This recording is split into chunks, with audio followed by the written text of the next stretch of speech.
ഒരു നാടിൻ്റെ നോവായി, ഒരു നാടിൻ്റെ വിങ്ങലായി മിഥുൻ യാത്രയാവുകയാണ്.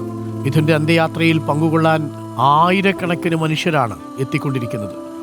ആദ്യം നമ്മൾ 100 കരുതി, അതല്ല, ഇതിനകം തന്നെ ഏകദേശം 400-500 ആളുകൾ മിഥുനെ കണ്ടു മടങ്ങിക്കഴിഞ്ഞു. ആ വഴിയിലുടനീളം കാത്തു നിൽക്കുന്ന മനുഷ്യർ ഓരോ ഇടങ്ങളിൽ നിന്ന് ഇറങ്ങി വന്ന് തങ്ങളുടെ പ്രിയപ്പെട്ട മിഥുനെ ഒരു നോക്ക് കാണാൻ വേണ്ടി കാത്തു നിൽക്കുന്ന കാഴ്ചയാണ്.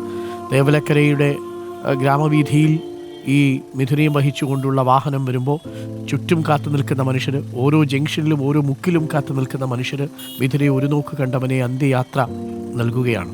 ആംബുലൻസ് വളരെ സാവധാനമാണ് സഞ്ചരിച്ചു കൊണ്ടിരിക്കുന്നത്. ഇപ്പോൾ സഹപാഠികൾ സ്കൂളിൽ കാത്തു നിൽക്കുന്നത് പെയ്യാൻ പോകുന്ന മഴ എങ്ങനെ എന്ന വണ്ണം നാട്ടുകാർ കാത്തു നിൽക്കുകയാണ്. ഒരു സങ്കടക്കടലായി മാറുകയാണ്. ഓരോ അമ്മമാരുടെ കണ്ണിലും ആ കണ്ണുനീര് ഒരു കടലായി തലയൊടിക്കുന്നത് കാണാം.